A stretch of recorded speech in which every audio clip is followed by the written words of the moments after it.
हरे कृष्णा। सभी का श्री श्री भक्ति रसामृत सिंधु के पूर्व विभाग के सामान्य भक्ति में स्वागत है। अभी हम पढ़ रहे हैं सामान्य भक्ति। तो सामान्य भक्ति में हम देख रहे हैं कि जहाँ पर हमने पढ़ा था भगवान के बारे में कि अखिल रसामृत मूर्ति है। भगवान क्या है? अखिल रसामृत मूर्ति है। प्रसृमर रुचि हरोद्ध तारिका पाली कलित श्यामा ललितो राधा प्रेयान विधुर चयति। तो जहाँ हमने जाना था भगवान अखिल रसामृत मूर्ति है। और क्या है? अखिल रसाम प्रश्रिमर रुचि रुद्ध तारिका पाली। प्रश्रिमर रुचि यानी उनकी सुंदरता ऐसे फैल रही है जिससे क्या है, तारिका और पाली रुद्ध हो गई है। और यानी हरे वशीभूत कृष्ण हो प्रभु गई। जी, दंडवत प्रणाम। हाँ, दंडवत प्रणाम। ठीक है, यानी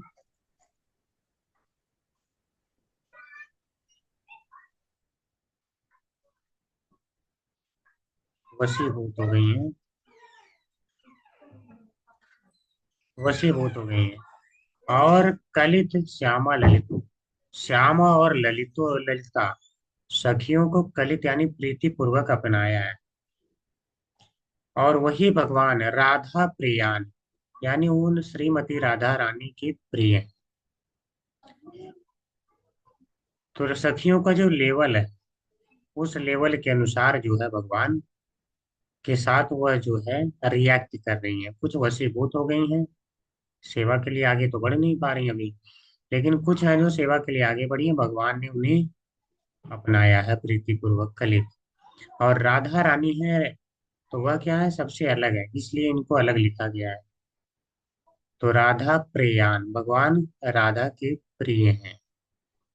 अभी राधा प्रियान की और भी अर्थ है, आज वो भी हम जानेंगे। ठीक है।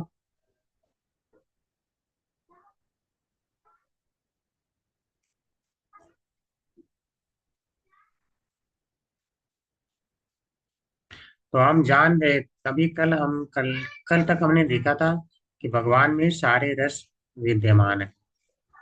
और वह हमने एक उदाहरण लिया था कि जब भगवान पहुंचे थे मथुरा में, उस समय जितने चाहे मल्ल थे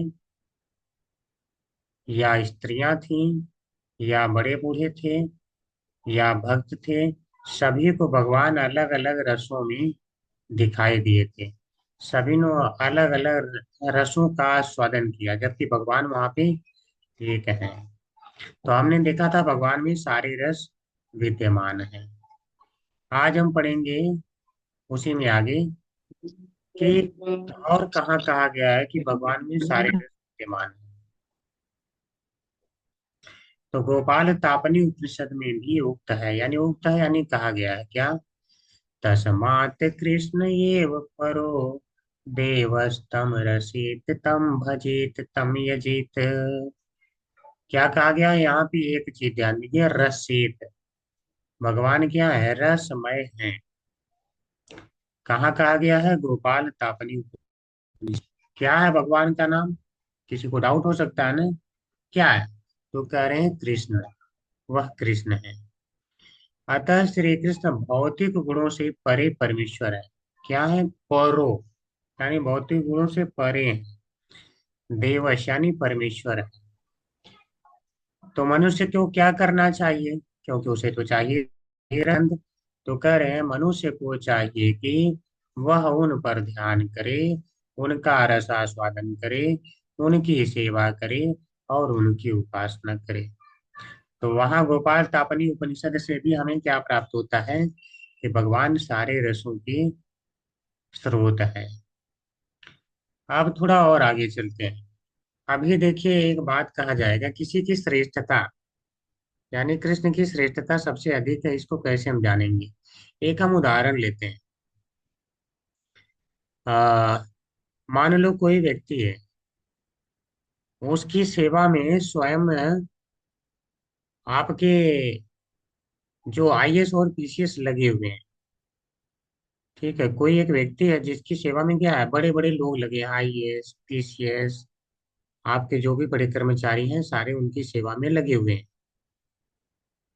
तो आप क्या कहेंगे, अरे इतने बड़े बड़े लोग जिसकी सेवा कर रहे हैं, वह तो अवश्य ही कोई बहुत बड़ा व्यक्ति होगा। यानी अगर सेवक बड़ा है तो इसका अर्थ है सेव, यानी जिसकी सेवा की जा रही है वो अभी बड़ा है। तो अब हम सिद्ध करेंगे जो भगवान कृष्ण के भक्त हैं वो बहुत श्रेष्ठ हैं। तो जब भक्त श्रेष्ठ सिद्ध हो गए तो इसका मतलब क्या है कि कृष्ण श्रेष्ठ है। क्योंकि जब सेवा करने वाला श्रेष्ठ है इसका मतलब कृष्ण सबसे श्रेष्ठ है। तो अब यहाँ हम तारिका और पाली का उदाहरण लें। तो प्रश्रिमर रुचि है, यानी उनकी बढ़ती हुई सुंदरता के कारण जो रुद्ध यानी वशीभूत हो गई है तारिका और पाली। तो तारिका और पाली किसी अन्य की सुंदरता से वशीभूत नहीं होती हैं, यह आप ध्यान दीजिए। अगर यह भी वशीभूत हो गई है कृष्ण की सुंदरता से, तो आप समझ सकते हैं कि कृष्ण कैसे हैं, कैसे रसमय है, कितने आनंद आ रहा है इन्हें। उनके दर्शन की श्रेष्ठता इस संसार में उनके भक्तों की उच्च स्थिति के माध्यम से दिखाई देती है। यानी भक्त उच्च हैं, अर्थात कृष्ण के दर्शन किया जाना चाहिए, वो श्रेष्ठ है। जो उच्चतम रसानुभव से युक्त होते हैं। क्यों? क्योंकि भक्तों के को उच्च रस आस्वादन करने की आदत होती है। तो जो उच्च रस आस्वादन करने वाले हैं, तो हम क्या कहेंगे, अरे वो जो खाता पीता है वो बहुत अच्छा है, इसका मतलब हमें वो खा लेना चाहिए, वो बहुत ज्ञानी है। तो ये जो भक्त हैं, जहाँ इनको आनंद मिल रहा है, रस रस मिल रहा है, तो वहीं हमें भी जाना चाहिए। यह श्रेष्ठता चरम पर पहुंचती है उन व्यक्तियों में जो सर्वोच्च माधुर्य रस से युक्त होते हैं। यानी ये गोपियां क्या है, माधुर्य रस से युक्त है, और माधुर्य रस आप जानते हैं सबसे श्रेष्ठ है। इसके अंदर सारे रस विद्यमान रहते हैं। और इसलिए मंगलाचरण श्लोक में श्री कृष्ण का गोपियों के साथ संबंध वर्णित किया गया है। ठीक है, तो यहाँ पे ये बता रहे हैं कि गोपियां हैं श्यामा ललिता, ये जो सारी गोपियां इत्यादि दिखाया गया है, राधा रानी, ये सभी क्या है, श्रेष्ठ हैं। तो जब श्रेष्ठ जो है भगवान की भक्ति कर रहे हैं, तो जो विदु कहा गया है इसका मतलब वो कृष्ण ही है। नोट, विष्णु स्वरूप में भगवान गोपियों को आकर्षित नहीं करते। स्पष्ट है। ये भागवत 10.44.14 में आया है। जैसे क्या गाया है, गोप्यस्तपः किमचरन् यत अमुष्य रूपम लावण्यसारम वस्मो लावण्यसारम असमोर्ध्वम् अनन्यसिद्धम् दुग्धे पिबन्ति अनुषावभिनवम् दुरापम् एकान्तधाम यस्य श्रियः ईश्वरस्य। तो कह रही है एक सखी, क्या कर रही है, हे सखी, पता नहीं गोपियों ने कौन सी तपस्या की थी जो नेत्र रूपी पात्रों से नित्य निरंतर इनके रूप माधुरी का पान करती रहती हैं। तो जिन गोपियों को भगवान का सुंदर आ, फेस नहीं देखने को प्राप्त हो पा रहा है, उनका संग नहीं प्राप्त हो रहा है, तो वह क्या करेंगे कि वो गोपियां पता नहीं कौन सी तपस्या करी थी। गोप्य तपोह किम आचरण, यानी कौन सा आचरण, ऐसा तपस्या रूपी आचरण किया था कि वह इतना अच्छा रूप भगवान का देख पा रही है। और कैसे, जो नित्य मतलब करें कि नेत्र रूपी पात्रों से नित्य निरंतर इनकी रूप माधुरी का पान करती हैं। तो इनका रूप क्या है, रूप कैसा है कि जिनको बहुत अच्छा कहा जा रहा है, तो करें लावण्य का सार। लावण्य का सार यानी जहाँ पे सारे प्रकार के ही रस प्राप्त होते हैं, सुंदरता का सार है वो। संसार में या उससे परे किसी का भी रूप इनके रूप के समान नहीं है। ठीक है, अभी हम यहाँ पे एक एक शब्द भी देखेंगे। फिर बढ़कर होने की तो बात ही क्या है, यानी भगवान के कोई समान ही नहीं है, तो बड़ा होने की तो बात ही छोड़ दीजिए। शोभे किसी के संवारने सजाने से नहीं है, गहने कपड़े से भी नहीं है। यानी ऐसा नहीं कि भगवान गहना पहनेंगे कब पहनेंगे तब सुंदर होंगे, ऐसा नहीं है।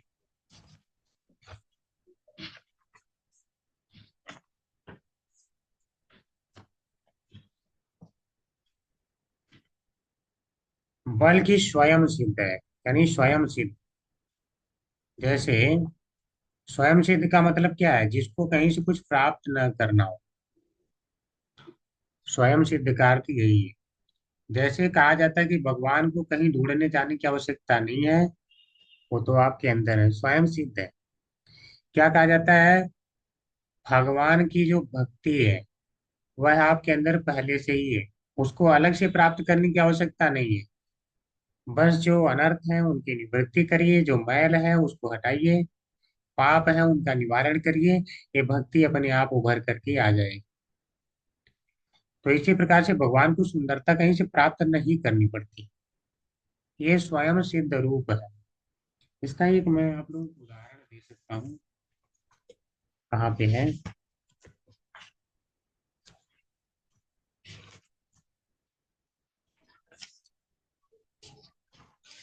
ये आता है श्वेता सूतर उपनिषद में, आता है 6.8 में, कि न तस्य कार्यं करणं च विद्यते, न तत् समश्चाभ्यधिकश्च दृश्यते, परास्य शक्तिर्विविधैव श्रूयते, स्वाभाविकी ज्ञान बल क्रिया च।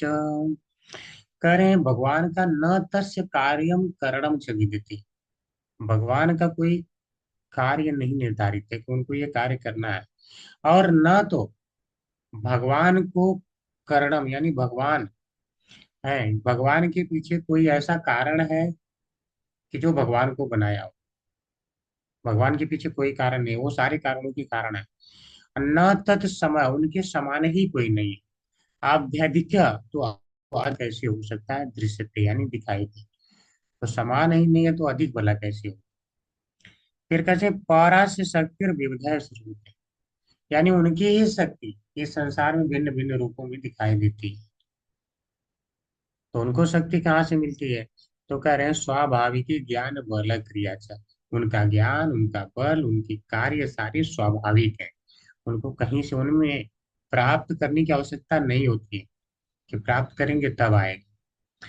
तो भगवान का इतना सुंदर रूप क्या है, स्वयं सिद्ध है। इस रूप को देखते देखते तृप्ति भी नहीं होती। ऐसा नहीं कि सुंदर रूप है तो आप कब तक देखेंगे किसी की सुंदरता, मान लो कहीं ही दिया जाए कि कोई बहुत सुंदर लग ही रहा है, तो कब तक देखेंगे। आप देखते तो हैं, लोगों को लोग सुंदर लगते हैं, कुछ दिन बाद वही लोग कोर्ट कचहरी में मिलते हैं। अगर इतना ही सुंदर है तो क्यों नहीं हमेशा सुंदर लगते। लेकिन यहाँ पे कभी तृप्ति नहीं हो रही, बढ़ती जा रही है, क्योंकि यह प्रतिक्षण नूतन होता जाता है, यानी भगवान की सुंदरता बढ़ती जाती है। जब महाप्रभु चैतन्य के रूप में आए तो वह भी आश्चर्यचकित थे, सुंदरता तो बढ़ ही रही है। भक्त के रूप में आश्चर्यचकित है, तो भक्त हमेशा आश्चर्यचकित होते हैं, सुंदरता बढ़ते जा रही है। अब आप कहेंगे अपनी ही सुंदरता क्यों देख करके आश्चर्यचकित है, प्रश्न तो ये आएगा। समझिए इसको ऐसे, जैसे कुछ आजकल की स्त्रियां होती हैं, आप देखते होंगे, अपने आप को ही ऐसे मिरर में देख के क्या कहती है, मैं कितनी सुंदर हूँ, अपने आप को ही निहारा करती। समझ रहे हैं? तो ऐसा नहीं कि ये लोग अपनी सुंदरता को देख के आश्चर्यचकित नहीं होते, होते हैं। समग्र यश सौंदर्य और ऐश्वर्य इसी के आश्रित है, यानी भगवान में सारे कुछ, उनको अलग से कुछ नहीं चाहिए। सखियों, परंतु इनका दर्शन तो औरों के लिए बड़ा ही दुर्लभ है, वह तो गोपियों के ही भाग्य में सुलभ है, ये भागवत में कहा गया है। तो जो गोपियां हैं उनको और किसी की सुंदरता अच्छी लग ही नहीं रही, ठीक है, उनको कृष्ण की लग रही है अच्छी सुंदरता, तो आप समझिए कृष्ण क्या कैसे हैं। यानी सारा जो रस है, जो सबको सुख प्रदान करने वाले कहा गया था कि कृष्ण है, तो गोपियों को सुख केवल कृष्ण ही प्रदान कर पा रहे हैं। ठीक है, इस प्रकार से भगवान की सुंदरता को यह प्रदर्शित करता है, यह सर्वश्रेष्ठता को बताता है। फिर क्या कहा गया है? अच्छा, इसको थोड़ा सा श्लोक में बता दूं।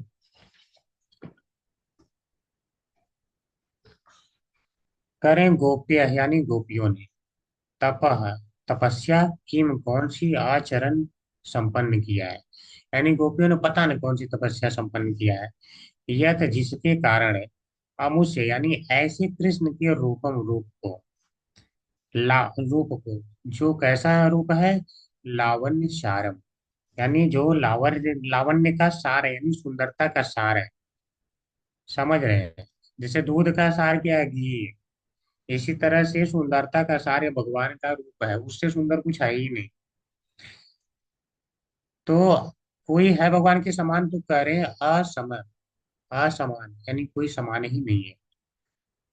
तो ऊर्ध्वम उनसे ऊंचा वाला कौन होगा? तो बात आएगी कि हाँ कोई श्रृंगार किया होगा ना भगवान ने, तब सुंदर लग रहे हो। तो कह रहे नहीं, अनन्य सिद्धम, यह अनन्य सिद्ध रूप है, अलग से श्रृंगार की जरूरत। ये थोड़ा गलत है, दुख भी नहीं रहेगा, दृग भी रहेगा। दृग भी माने दृष्टि से देख करके, आंखों से पिबंती पीती हैं। तो जो सुंदरता है उसको पी रही हैं, यानी रस की बात है सुंदरता। तो उसको पी रही हैं। अनुसव अभिनवम यानी निरंतर और नवीन होता जाता है। अनुसव अभिनवम का अर्थ क्या? नवम यानी नवीन होता जाता है निरंतर। दुरापम प्राप्त करना जिसे कठिन है। एकांत धाम यानी यश श्रिय ऐश्वर्य। यश, श्री और ऐश्वर्य के वास्तव में भगवान क्या है? एक धाम है, एकांतिक धाम है। मतलब ये सारे भगवान में ही प्रेजेंट है, सभी में नहीं। ठीक है। गोप्यस्तपा किमचरन्नम यतमुष्य रूपम लावण्य सारम वसमोर्ध्वम अनन्य सिद्धम दृग्भिः पिबन्ति अनुसवाभिनवम दुराप। दुरापम, म यहाँ तक पढ़ना पड़ेगा। यहाँ पे एक लाइन होनी चाहिए और यहाँ म तब रहेगा। एकांत धाम यश श्रेयस्वरस्य।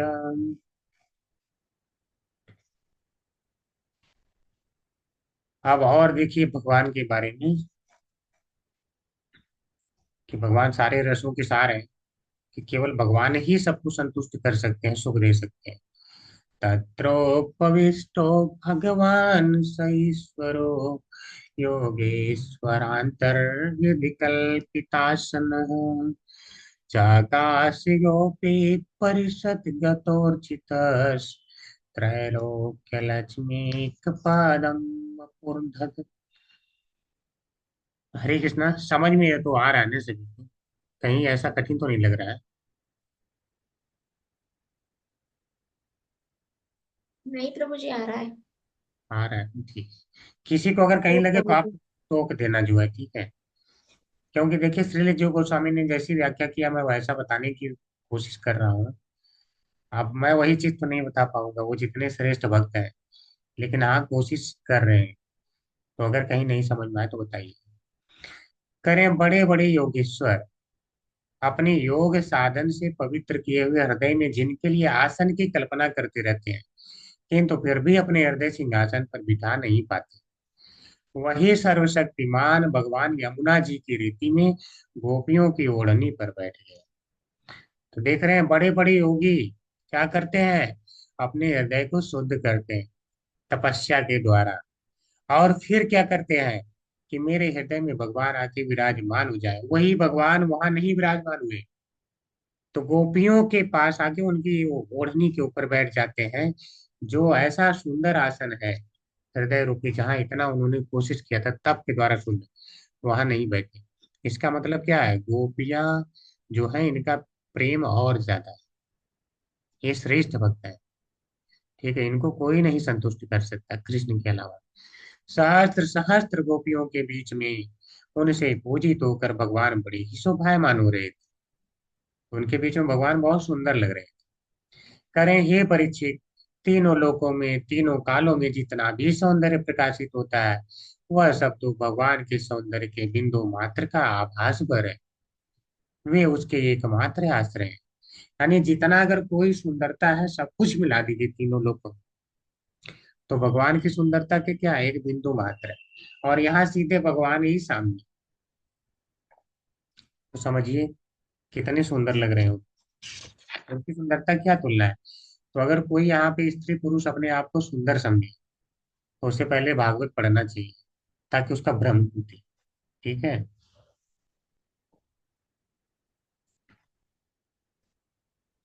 फिर और क्या कहा गया, भक्तों, जो श्रेष्ठ भक्त हैं वो भगवान के भक्त हैं। देखिए, तत्रातिशुशुभेताभि तत्रातिशुशुभेताभि भगवान देवकी सुतः मदे मणि नाम है मानाम महामर्कतो यथा। यमुना जी की रमण रेती पर ब्रज सुंदरियों के बीच में भगवान श्री कृष्ण की बड़ी अनोखी शोभा हुई। ऐसा जान पड़ता था मानो आगणित पीली पीली दमकती हुई सुवर्ण मणियों के बीच में ज्योतिर्मयी नील मणि चमक रही हो। तो क्या वहां पे हुआ, करें तत्र यानी वहां पे, जहां रमण रेती में बैठे थे, यमुना जी के किनारे, अति सुशुभे अत्यंत शोभायमान लगे। कहाँ पे शोभायमान लगे भगवान, तो कह रहे हैं ताबी यानी उनके साथ में, जो गोपियों के साथ में लगे। कौन लगा सुंदर, तो कह रहे हैं भगवान। यानी भगवान की शोभा और ज्यादा हो रही श्रेष्ठ भक्तों के बीच में। कौन है भगवान, तो कह रहे हैं वो भगवान देवकी सूता है, यानी डाउट मत रखिए वो कृष्ण ही है। किस प्रकार से सुंदर लग रहे थे, तो एक उदाहरण दे रहे हैं, कह रहे हैं मध्य मणि नाम, मध्य मणि नाम हैमा नाम महामर्कतु यथा।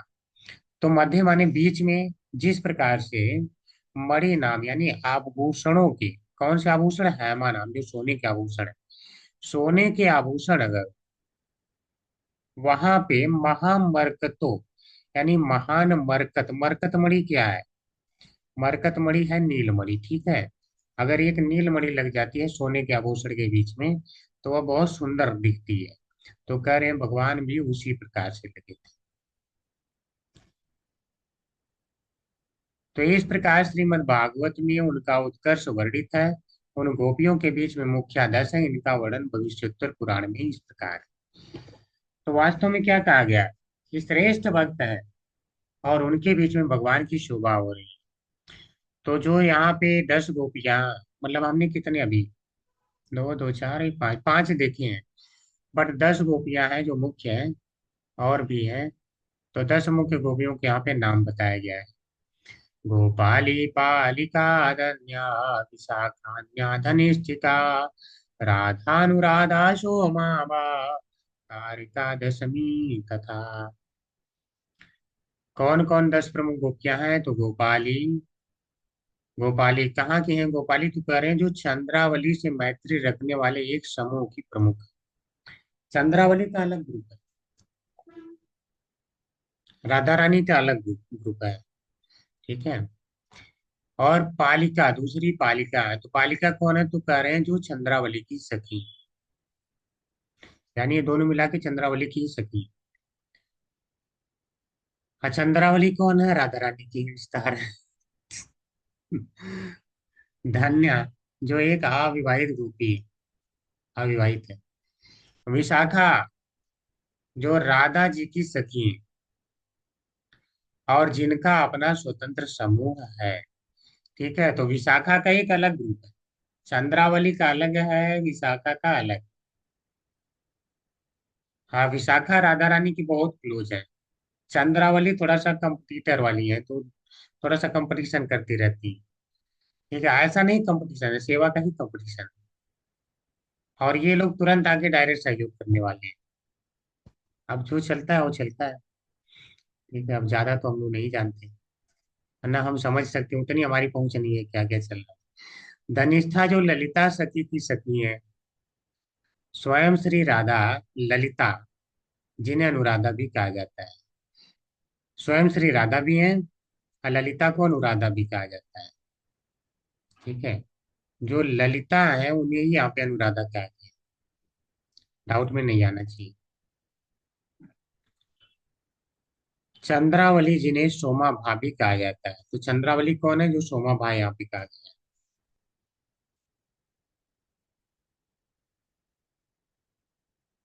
और जो राधा रानी के मुख्य प्रतिद्वंदी है, चंद्रावली क्या है, प्रतिद्वंदी है, इसीलिए मैंने कहा दोनों लोगों में कंपटीशन चलता रहता है। ठीक है, कौन ज्यादा सेवा करेगा। तारका जो राधा की सखी है, किंतु कुछ दूरी बनाए रखती है। ठीक है, तारका रानी जो तारका है उन सखियों क्या है तो सखी, लेकिन थोड़ा सा दूरी रहती है, मतलब ज्यादा तटस्थ नहीं, जो कहते हैं एक प्रकार का होना, कि बहुत ज्यादा कंपटीशन नहीं करना, ठीक है, बस सेवा कर रहे हैं, ज्यादा वो स्वभाव नहीं रहता उस प्रकार से, लेकिन सेवा में लगी। और है दसवीं, तारका हो गई, दसवीं हो गई, इस प्रकार से 10 हो जाती है। इसमें विशाखा ध्यान निष्ठिका इस प्रकार पाठांतर है। दसवीं का नाम तारका है, ठीक है। दसवीं का नाम तारका है, अथवा दसवीं एक अन्य गोपी का नाम है। ठीक है, कहीं कहीं पे आता है कि दसवीं को तारका भी कहते हैं। तो अगर दसवीं को तारका कहेंगे, ऐसा तो नहीं होना चाहिए। दसवीं का नाम तारका, यहाँ तारका अलग दिया है, दसवीं अलग दिया है, अलग अलग ही मानिए, ठीक है, 10 है। अब क्यों है मैं नहीं समझ पा रहा हूँ, क्यों ऐसा लिखा है।